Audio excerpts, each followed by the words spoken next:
Hello, everybody, and welcome to the Weatherboys podcast, where Alan and I we talk about everything and anything. It's kind of just an extension of the Weatherboys stuff that you see on TV. Yeah, first of all, thank you, and Derek, from me and from everybody, for doing these intros every time. Because I just sit here and I'm fiddling on my phone still, and you got this, you get the voice and you do it, and it's great. It's fantastic, and I don't want to do it, and I'm glad you do it. Otherwise, how would people know that it's starting? I'm of the mind that we would just chit-chat, and it would probably be dumb, and people would be confused, and yeah, so you do it right. You know Dana, you do it right. Dana Carvey, the SNL superstar. Yeah, we talk. We talk. He has a rule that when he's doing an impression, if the impression isn't like a very good one, the rule is always say your name, and the audience knows who you're doing. So if you're trying to do an impression of Jay Towers, you say, "Hi, I'm Jay Towers," and then the audience knows that that's what you're doing. So that's what I try to do when I start the podcast. I say hello and welcome to the Weatherboys podcast, so everybody knows that's what this is. Right, but if it was good enough to stand on its own, it wouldn't need the intro. That's is that right. what you're saying? Yes. Okay. That's exactly what I'm saying. Okay. All right. Well, I get it, but I don't like it. Okay. How's your week been going? It's good. I was late today to this a little bit. I was. You were not. You guys were already here. No, you were good, man. No. Okay. All right. Well, fine. Don't talk to the guest yet. She's I'm not up. I'm just making eyes at her. We're talking visually. We're excited to get to the guest. But great, man. Everything's, all's good. Can I tell you what I've been working on? Yeah, please. Yeah, let me know. I've been remodeling my basement. Yeah, got some calluses over there. You get any splinters? Not a callus, something I haven't gotten in years. A blood blister. Oh no! And let me tell you what, I have not been able to stop fiddling with it ever since. It's a weird feeling getting. Yeah. Have you had one in a while? No, my hands are so tough. I don't. Do you want me to pop it? Did you pop it yet? Wait, your hands are tough from what? From all the manual labor you do? Yeah, I've dug a ditch before. Explain to me the last manual labor thing you did. Today I counted planks on my deck. Oh, are we going to do your deck? And and this weekend I actually fixed the door. I fixed 2 closet doors. Those, I fixed them and then they broke again. Like the accordion style doors? Yeah, I hate them. Oh, they're so obnoxious. They always pop off the track. Well, that's not even the problem. Mine was it broke, because those kids are feral. And then so we fixed, I don't want to buy a new door. I want to fix the door I have. Dude, doors are way more expensive than you think they are. Yeah, I don't even want to think about that. I mean, obviously not you, but maybe the general No, I think about doors a lot. Yeah. Because it's expensive to get yourself a new door. I did some door work myself as well. Yeah. In the basement. I bet you did. I wanted to update the hardware because it was that old gold hardware, you know what I mean? I mean to talk to you about that. And yes. Yeah. See, I knew you would know. I've stayed in that basement many a time. Yes, and I wanted to freshen it up, and so I had to do and I broke part of it, and I thought I could buy a new door, but there goes $300. Wait, Screw it, I'll actual fix it. door, the real door, not the accordion door, a real door. Yes. How did you break it? What do you mean you broke it? I broke the inside. I was trying to put a new handle on it. I popped Are you always so angry with your kids? No. Or is this just sometimes? Just the door. Just okay. I was anyways, it's fine. The basement's coming along. Thanks for asking. Yeah. I've made some progress on it. Good. And I'm excited to show you because I know you've seen it before. Yeah. I'm excited to show you the after. Yeah, for sure. Yeah, I can't wait. I look forward to it. Are we going to do your deck this year? Sounds like we're counting planks. Yeah, well, I got the planks counted, just these tariffs and feel like I should buy the wood now. Because, who knows? It's going to cost 10 times more in a week or maybe a day. Maybe now. You're buying Canadian lumber? I don't know what kind of lumber. I feel like I'm going to have to chop down a tree on my own. I'm just feeling all kinds of nervous. I do feel like a lot of the lumber comes from Canada. You might be onto something here. I have no actual idea. Don't take this as actual, information, but it's just a feeling I have within me. Remember during COVID when the cost of lumber was like 6 times the normal cost? And just like building anything, it didn't make any sense. You track the cost of lumber. I did because during that time, my wife was entertaining the idea of moving. Oh, I do remember this. And we had a contract. Sure. We had a builder come over, and the builder said the cost of a house is like 3 times what it would otherwise cost. And Melissa said, "Well, what do you recommend we do?" And the guy said, "Don't move." And I was like, "Great." There you go. So we've stayed there forever now, and now we're going to die in that house. So there you go. That's a beautiful house. When I stay the night there, I feel like I wake up in an Airbnb. This is not a joke. I've told you this before. I know. I just wanted you to say it for the podcast so it lives on forever. There's a beautiful backyard, and then within the backyard, there's a beautiful, what do you call it? A fenced-in porch? What do you call it? That's not doing it justice. Yeah, it's a screened-in porch. And you can I've slept out there before. I've slept in the living room with the doors. Is that what you did out there?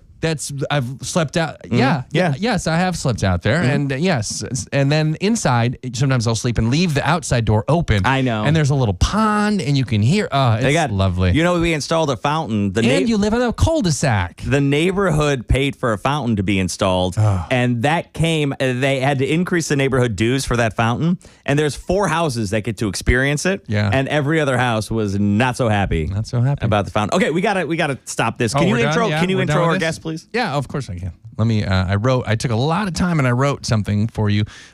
So this glorious woman is a licensed professional counselor, spiritual coach, self-care therapist. She's dedicated to helping everybody, individuals, achieve inner freedom and wholeness.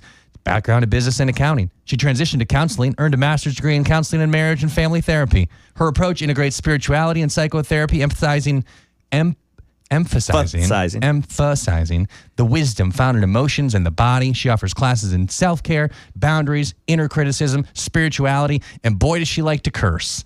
Julie Booksh. Hey, Julie. Was Hi. some of that right? Yes, I was impressed. Very good. Thank you. All right. Julie, thank you for being here. The last part of what Alan said, it stands out, doesn't it? Oh, yeah. She enjoys to curse, but you say that there is actual positive things that come from cursing. Yes, absolutely. Take us through this. See, some people get caught up in the swear words. And by the way, I love that you're calling it cursing. Yes. I moved up here and everybody calls it swearing. Yeah. So now I call it swearing. Is But my this- whole life I called it cursing. Is this because you guys have that Louisiana connection? Yes. The two of you? Yes. Okay. Cursing downside. You grew up outside of New Orleans. Yes. So cursing was the word. Mm-hmm. But then up here, everybody called it swearing. Yeah, So- I do call it swearing. Yeah, but you just called it cursing. I know because he yeah. called it cursing. I'm a bit of you a called it I'm a bit of Did a I call it chameleon in cursing? that I don't know. sense. I don't- Yeah. Yeah, don't trust him ever. He doesn't mean what he says. I don't know. Anyway, so a lot of people think it's funny. I actually had a group of women once that I led a spirituality and personal growth group. And we were like a year into it. And one night they were joking around and they said, "Oh, I'm so glad you told us how to say the F word." And I said, "What is that all you've gotten out of this?" And it was funny, and it is funny. But the truth of the matter is, it's not just about the humor, although that is hugely important. It's about when you finally get, especially people who might not be used to swearing, when you finally get to those words, you have uninhibited all the stuff you usually hold in. Yeah. And so when you can really let yourself go and allow yourself to not have to filter or screen out any of the things you think you shouldn't be saying, that's the thing that's the healing part. It's not the words themselves. It's what the words open up. It kind of like unleashes people to say what they really are feeling inside. And so many people hold so much stuff inside, even when it comes to just physical pain. It represents a comfort in the situation. That too. There's definitely a safety. Like, I'm not going to get reprimanded for this. Even these are grown women who might have spouses that don't think it's ladylike to swear. I bet you got thoughts on that. That would never work for me. Yeah. As I told Neil, I'm not interested in being ladylike. I'm interested in being me. And all of those roles are very rigid and not Julie. When you say Neil, Yeah. you're talking about Neil Sorry. Rubin, the Yes, author yes. for the Detroit Free Press, because he Correct. recently wrote an article on you about this exact topic. Exactly. He did. He sent me a message. He reached out and said, "Hey, I'm thinking about doing an article on the benefits of profanity. What do you think?"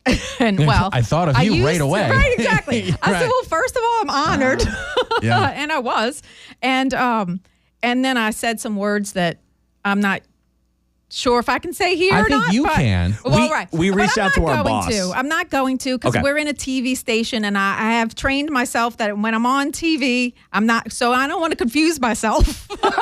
You know our boss, Laura. Yes, we yes, asked Laura yeah. yesterday. We sent her an email. We said, we're having Julie on. Here's the topic. Can we use the words in the topic? Right. And she said, you cannot. Okay. Yeah. So we'll stick with that. Okay. So, Right. so what are we losing though? Because you say that we're talking about the benefits of Yeah. profanity, and you say that it's deep emotional, like truth within us. And here we Yeah. are in a situation. We're grown adults, and me and Derek, we can't quoting here. We're not Right. allowed to swear right now. Not We're right losing now. a part of ourselves. Well, What is that? You right? I don't know.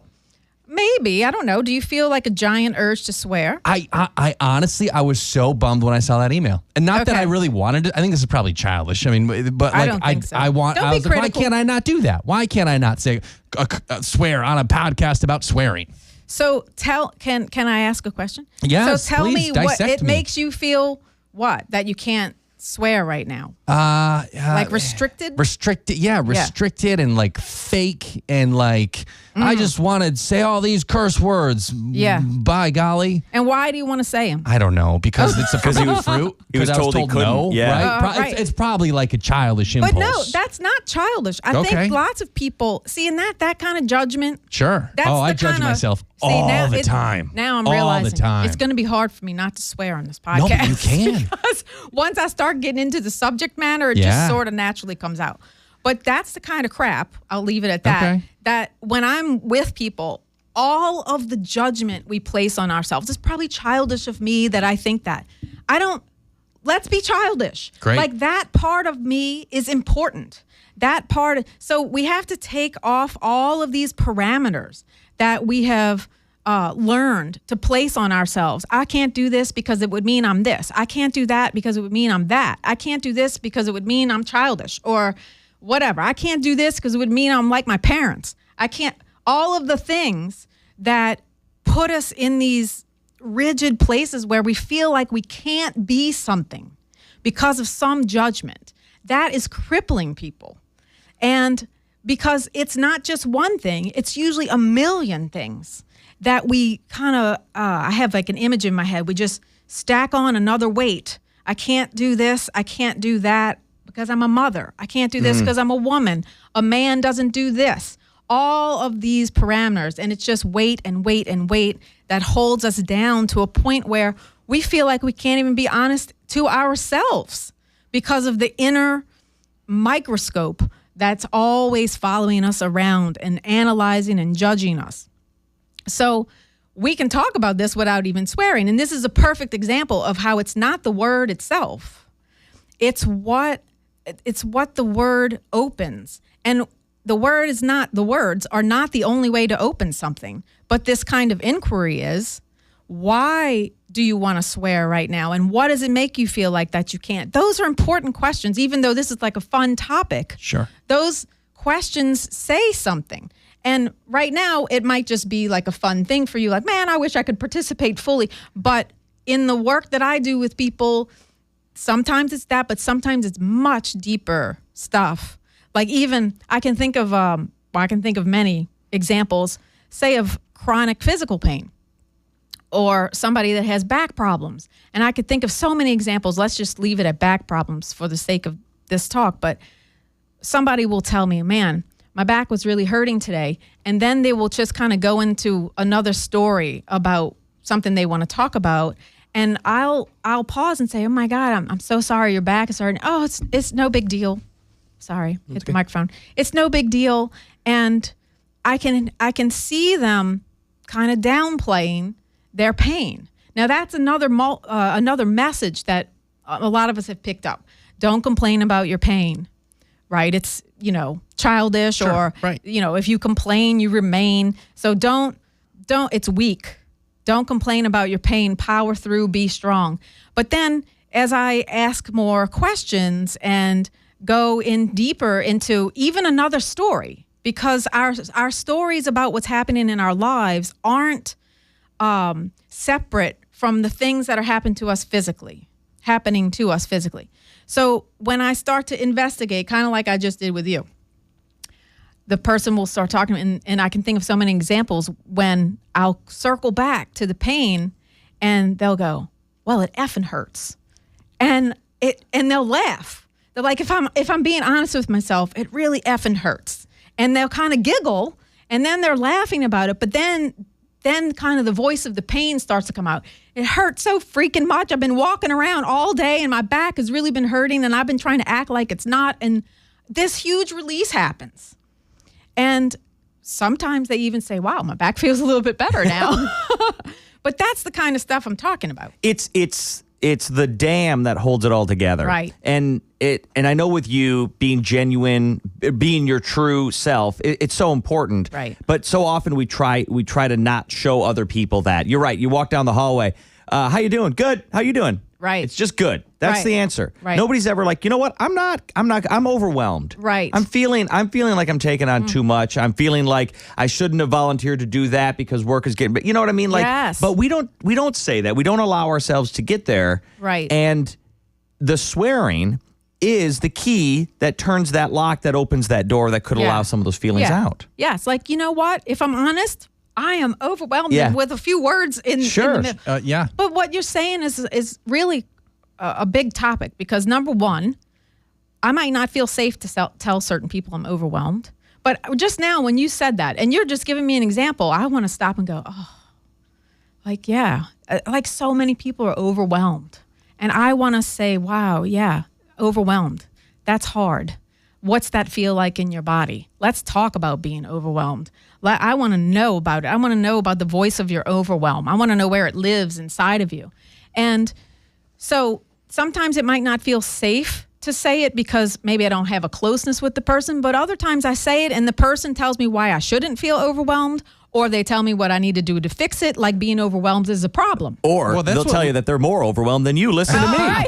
Well, I was You going to think say you're that's, overwhelmed. Well, that's what ladies always want. They just want the solution, right? They don't. Yeah, that's all. Isn't Now that you why? got maybe it. throw this water Yeah, at you got it backward. Yeah.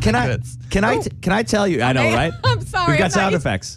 When I go out on a story sometimes, and Alan and I will do our Weatherboys stories. Yeah. When we're right about to interview somebody, they're very nervous most of the Yeah, time. yeah. We're used to being in front of the camera. You're kind of used to being in front of Yeah. the camera and talking to people and being on stage. Most people are not, and so they're very nervous. Yeah. I will deliberately swear. Yeah. Because it lowers their defenses a little bit, and they're like, oh, Yes. okay, well, Yes. like, I'll make some joke, I'll drop, the S word or something, Right. and they'll go, oh, okay, no, this is okay. And like, you can see it on them, Right. that they open up a little bit more. Why? Why do you think they do that?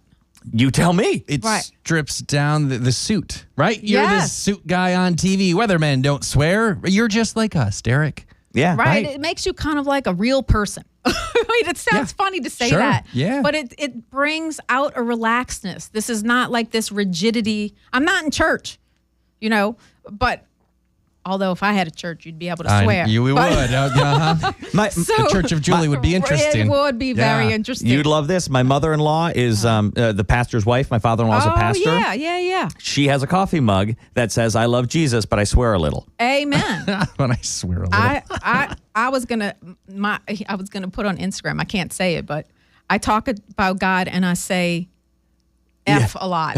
Yeah, right. Yeah. That's great. Sure. Not a little, a lot. But how do you know the right circumstances to do it and the wrong ones? Because I had a friend who was invited on a vacation. Yeah. To somebody else's vacation. Yeah. So the friend went on the vacation. Had a good time. Was authentically themselves.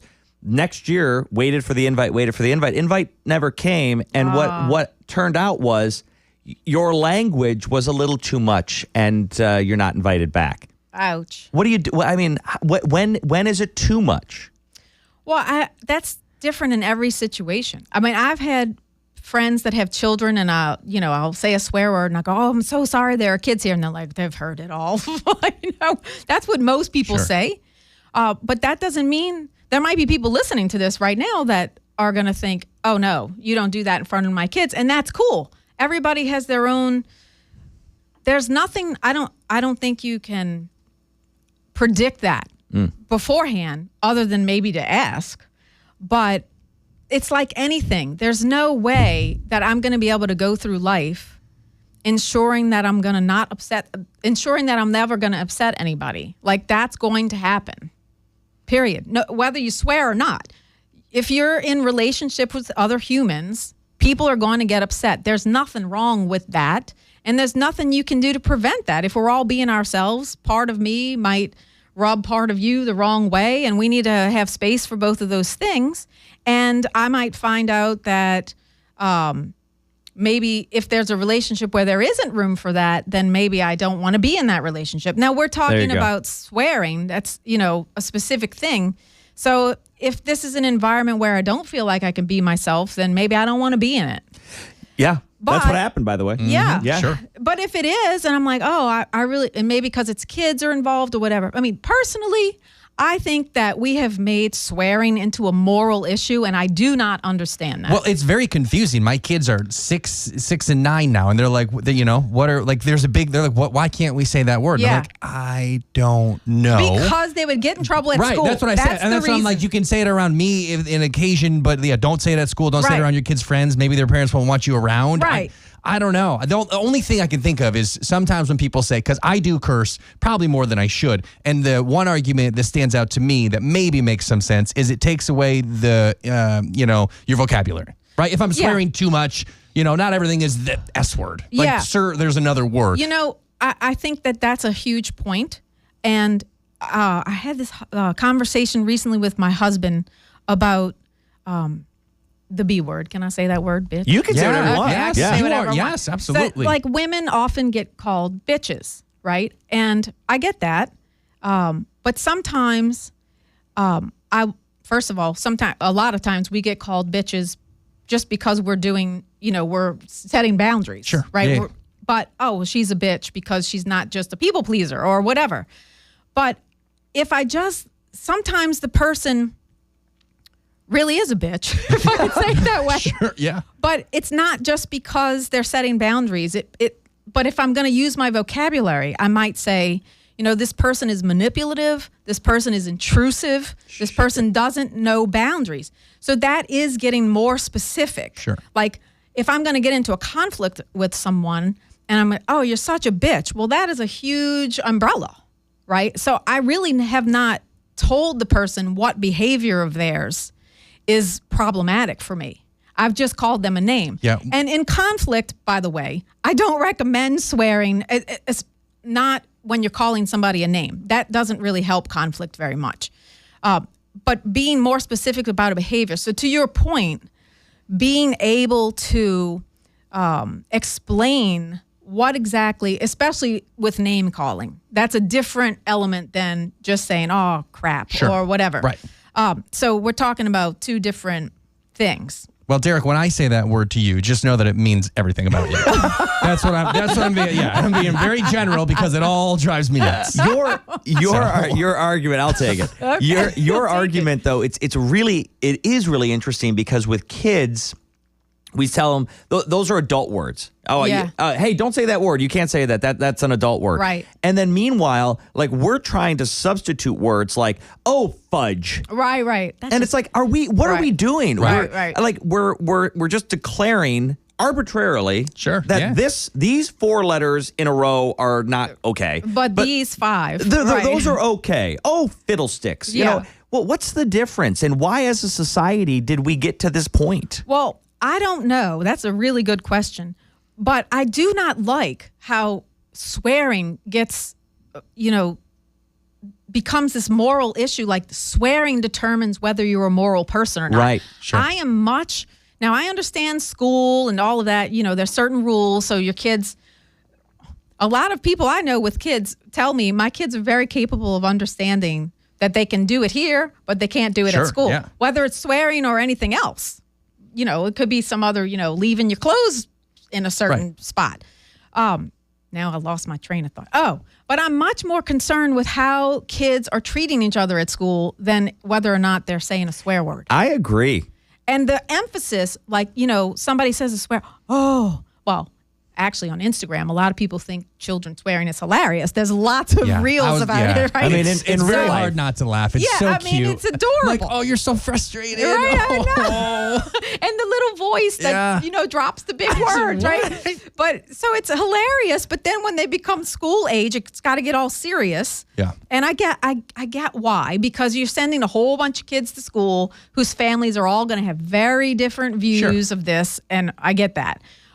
But swearing is not a determinant of someone's morality, and that makes me mad, because I swear that means I'm not as moral as the next person. Meanwhile, the next person doesn't ever say any swear words, but they treat people like crap. Gossip about Sally yeah. and they steal from Tim. Yeah, Yeah. right. So It's silly. I never do understand Nonsensical. that. I never understand that. Well, the morality part, I mean, in our house, we have, and we had to dig into this because we said there are some words that are racially motivated words that we Right. will never say. Exactly. It's never okay to say certain words. Amen. And my kids said, well, you have to tell us those words. And I looked at my wife and I was like, I don't want to say it. To be a Right. fly on the wall in that room. I Yeah. know, that's tough. I don't want to say this word out loud ever. Right. And she was like, but they bring up a good point. Like, how are they going to know the word? Right, yeah. How, because they could They're stumble gonna think across it. every word they hear, they're going to make, is that the bad one? Is that the bad the one? word that I can't say? So we had to say it. Yeah. And we had to say, this is the word. We will never say it again after today. Now you know what it sounds like, and you know how it's spelled. Yeah. And this is why it's so bad. But Yeah. but in that case, like that hearing that word did like viscerally affect me. That's a moral issue to That- me. right. That's different. Right. But the S word or the F Right, word, right. those words don't do that to me. Right. And again, one is the difference between a really horrible form of like name calling in the worst sense, what you're talking about, versus the name calling that we were talking about Sure, earlier. sure. Versus just, crap and Yeah. F and I'm S. frustrated. Yes. Yeah. I would rather you call me a regular curse word than specifically denigrate my like whatever the thing is you're making fun of. Yeah, yeah. You know what I mean? There's a list. You could pull whatever you want. I could pick one part about him and crush him for a day if I said, I for won't sure. do it. Yeah, you could pick many. There are many, but I would rather have you call me a random curse word. Okay. Yeah. Yeah. Wait, what do you mean? Like We're talking about the power, like these words, it's so hard. I can't. Like if say I them. picked out, like Alan's a-hole, body I can mass say index. that. Like I would rather have you call me an a-hole. Right. I'd be like, oh, okay, what does that mean? Versus specifically calling like your biceps I'm look always smaller late, today. or than, or like Yeah. I ever have. my BO is particularly Yeah, bad yeah. today. Whatever the specific thing is that you actually hate about me. I say that would be more harmful because that would be more specific. I do call my friends those words in jest. Yeah. Oh, for sure. Like, oh, all the you're time. such a- But when you do something like that, when Yeah. you use it in a humorous sense, Yeah. like the B word, like you could, Yeah. like a group of friends, women that are friends. Oh, you're such a bitch. Right, Right. sure. Does that take the negative power away from it? Like, if is there a world in which we use these words more frequently where they have less oomph in a negative sense? I think the thing that determines that is the conversation you're having. If you're joking around, that's one thing, but when something becomes a real intense issue, these words now have a different weight.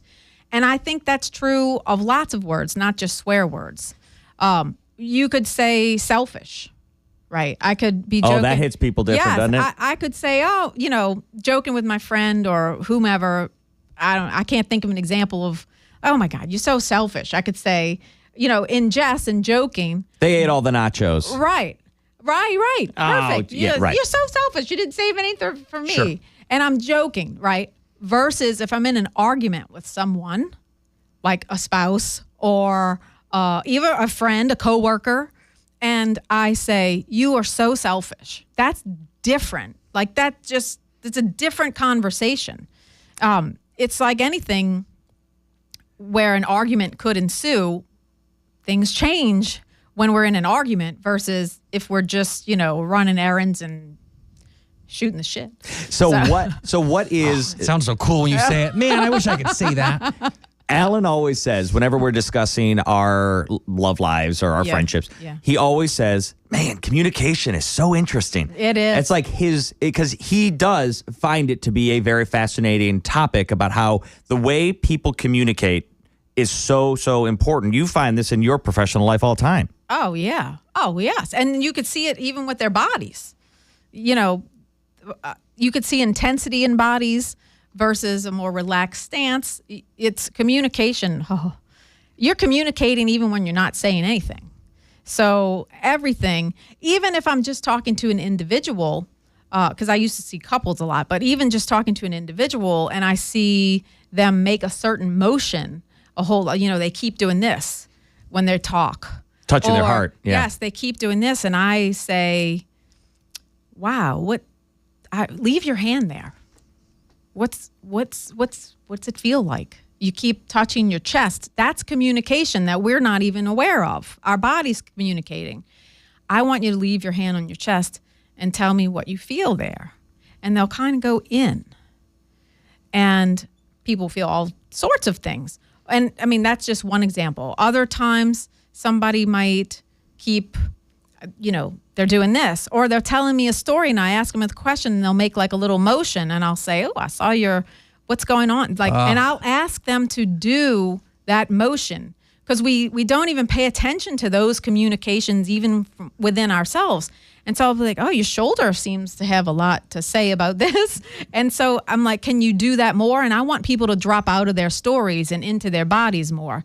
So let's just pause for a second and see if you can get into that I love shoulder. how weird you are thank in you. your practice. It's fantastic. Thank you. Yes. And so they'll start doing that. And I mean, I'm giving you 2 examples of millions, right?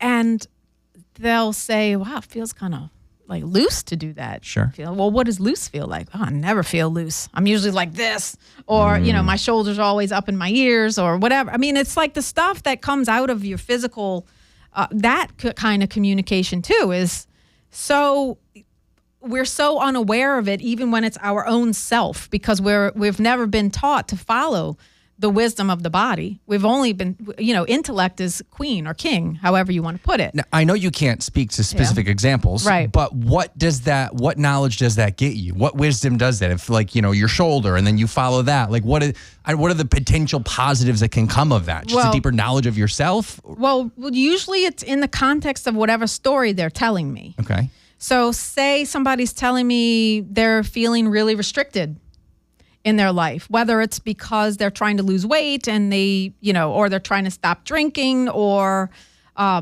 don't know, they feel like they can't fully be themselves in a certain environment. Like there's some sort of restriction happening. And so they're telling me about the story of I feel so restricted. And in the story, it's a very kind of in the moment thing for me where I'll see emotion, a motion, not emotion, but that too. Sure. As they're telling me the story, and I'll say, wow, well, I mean, your shoulder keeps doing this thing, right? And I want to bring the body into it because the body has been so marginalized that we look at it as mind over manner, body being the manner, and the manner is just as, if not sometimes more intelligent than the mind, because the mind is full of programmed stories. Manner brings in a whole different language. So in that particular situation where a person is feeling restricted and, I got to count calories or whatever they're doing, and this starts to happen as they're talking, and I'll say, what's going on with that? Well, wow, I get to feel loose. And then we'll start talking about, well, when you're not counting calories, what do you feel? Because, this is a whole nother topic. Please bring it. Because we shame, especially the weight loss industry, but not just the weight loss industry by any means. We shame people's desires. And what it does is it makes people feel like they shouldn't have the desire in the first place. And sometimes, the chocolate I want to eat at night is not just about a craving physically, meaning for food, but it's about some other craving that I have that I'm using this to try to fulfill. If I am automatically shame the behavior, I don't get to the intelligence that's already in the behavior. And that's what so much of the wellness industry, even a lot of psychotherapy, the weight loss industry does. The self-help? Yeah, trying to make ourselves industry, better. Right. It's like, let's find what's wrong with you and fix it. And my approach is the opposite. A lot of it is like, let's go against your desire. Let's go against your feelings. If you're sad, let's fix that. If you're angry, let's quiet that. And if you're anxious, let's get you calm. No. There's a lot to be anxious about. I want to hear the wisdom of all of those things, including our cravings. And so my approach is the complete flip of that. And then I want to go with those things. I don't want people, we've learned how to go against ourselves. We have this innate intelligence that this culture, oh no, let's fix that. No, there's intelligence in that. Let's bring it out more. And Let's if hear somebody, because obviously some of these emotions, and you're going to say they're all good, I think, Yeah. right? But an excess of them, like they can become too much. You know, I know people who are racked by anxiety to, you know, they can't really leave the house much. I've had friends who have been actually depressed, and that's a negative emotion that's too long. So my guess is that you would say that in allowing those emotions to be there and interrogating them, that would be and you're probably going to hate me saying this, solution. That would help you in whatever way you're trying to go, versus the repression, which would then lead to the negative. Yes, but I am truly not, and this is why I'm so out of the traditional box. Yeah. I'm truly not trying to fix that first. Meaning, I do think that when we give it space, invite it in, remove the shame from it, start to trust the intelligence in it, start to inquire into it more deeper, because remember, this is a part of you. This is a part of you that is asking for attention. And we keep telling that part that it's bad. That makes me want to cry right now. Every time I say that, it makes me want to cry. But that wound is so deep, and we have a culture full of people trying to fix what isn't broken. Now, I understand what you're saying, where it can become, for me, depression is the result of long-term anxiety. And when I can't turn toward my anxiety and say, sweetheart, tell me more about what you're feeling, that's going to create a depression. Okay, so I push back a little bit on what you're saying, because it still has the end goal of fixing. And I don't think it's broken in the first place. But I also understand, is the person's goal, because like in the person that can't leave the house. Sure, yeah. Is their goal to leave the house, or are they a person who loves a lot of solitude and they're marginalizing that part of them, and maybe they want to embrace that part of them? Maybe they feel like they have to leave the house because society tells them you can't stay in the house all the time. Because we live in a society that marginalizes introversion and praises extroversion, right? So maybe that person needs to turn toward the part of them that wants to stay inside.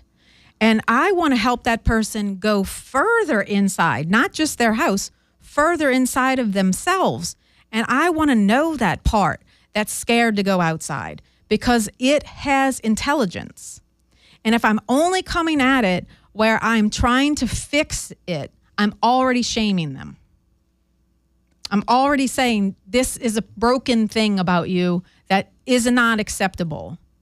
Does that make sense? Yeah, no, I get it totally. And I don't think shame, I don't know how, I get the whole shit. That doesn't seem helpful to problem solve. And you would probably say, don't say problem solve. You can see where my mindset is. I get all that. And I don't think we really disagree. Right. I just have people, and I think I want to sit down with you and talk strategy about some people in my life that I would like to figure out. Well, and it's hard because the whole culture is fixated on problem solving. And if we could flip that and be more fixated on compassion, a lot of the problems would probably evaporate. But we keep treating ourselves and each other as if we're these machines that need to be fixed and need to fit into these rigid definitions of what health and happiness supposedly is. And that's very sad, because what makes you happy and you happy and makes me happy might be three very different things. Very specific. But if one is less popular than the other, that one is going to get marginalized. Mm-hmm. That sucks. Yeah, that's no good. Yeah. And I think some of it might be, this is a cheap answer, but a capitalistic approach. People make money on selling the answer to things. Yes. You look at any Spotify, Apple Podcasts, anything. In the top 5 is going to be a self-help podcast. Absolutely. Because people will buy into it. Right. And there's a reason people buy into fad diets. There's a reason people buy into drugs that will help them lose weight, because there's money to be made. And if you can sell the answer to somebody, then you can make the money. But you're saying, don't worry about the answer. Let's just worry about you as a person, as an individual. Let's just talk about you. Right. I love exactly. that. I want to know about your experience. I want to know about the stories that live in you. And I can imagine what a lot of them are because I live in the same culture as you. But then you personally, not just the cultural stories of like, it's better to be thin, but then you're going to have your own personal stories about that and other issues. So, and certainly there's a lot of money to be made. I'm not suggesting that everybody trying to make money, although I'm sure some are have bad intentions. But this is part of the problem. Mm-hmm. Back to what you're saying, Derek, is because it worked for me, it should work for you. That's BS. And, I am not you. And they like to give a blueprint or a 5-point plan. And guess what happens when and the weight loss industry specifically is horrible about this. It banks on people's shame. And when people can't follow the program or don't follow the program or for whatever reason, they blame themselves instead of questioning the system. And that's the shame that just keeps getting it's a vicious and it's a voice that just, it lives outside of us, but certainly inside of us too. Well, and guess what? In the system, if the system is successful, you don't have to pay the system anymore. You can be done paying the system. So it is a benefit to the system if you fail, because then you're going to keep feeding you're going to into keep it. needing it. Yeah, right. exactly. And some people will say the same thing about psychotherapy. So it's like anything. There's kind of good and bad and everything. And while there are people that may be malintended, I often think that some people are well-intended. They're just stuck in the very same shame that I'm talking about. Mm-hmm. But I don't disagree with anything you guys say, but at the same time, there is, I feel like, an innate desire in humans to grow and improve. Yes. And I know you're not going to let you get better in whatever thing it is, or like to reach for a goal or to do all that stuff, and you don't want to shame yourself into it because that I just don't think works the best. Right. How do you do it? And I know it's not like, they give 5 bullet points because it's easy. You know what I mean? But like, it's not that simple. And I know this is why you have your practice because you work with people because it's all individual. There's not like a handbook, a manual, but like, what's a spot to start? Right. For me, self-compassion. In my mind, that's the number one missing thing. How do you change those thoughts, right? You're talking like self-talk, right? And we all have all these... No. I'm not just talking self-talk. Maybe I am. I don't know. You tell me. What is but what do you mean? I'm talking about the way we witness ourselves. Mm-hmm. So I'm trying to think. I did a meditation with this not too long ago. And so what you do is, like if I'm going to do it in a meditation format, I can think of 30 examples right now. You ask yourself, say you think of something that you're struggling with, okay, and say, I don't know, make up something I'm struggling with, and you identify that thing, and then you say, it's hard to go to overwhelm. You brought that up earlier. It's hard to be overwhelmed. You're not the only one who's overwhelmed. And it's very hard to be overwhelmed. It's also okay to be overwhelmed.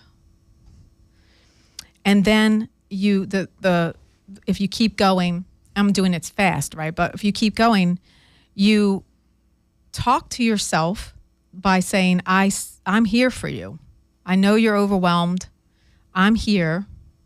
So it's not self-talk, because a lot of self-talk is all about trying to make myself be positive and talk myself into something. Self-compassion is, here I am just like this, and just like this is okay.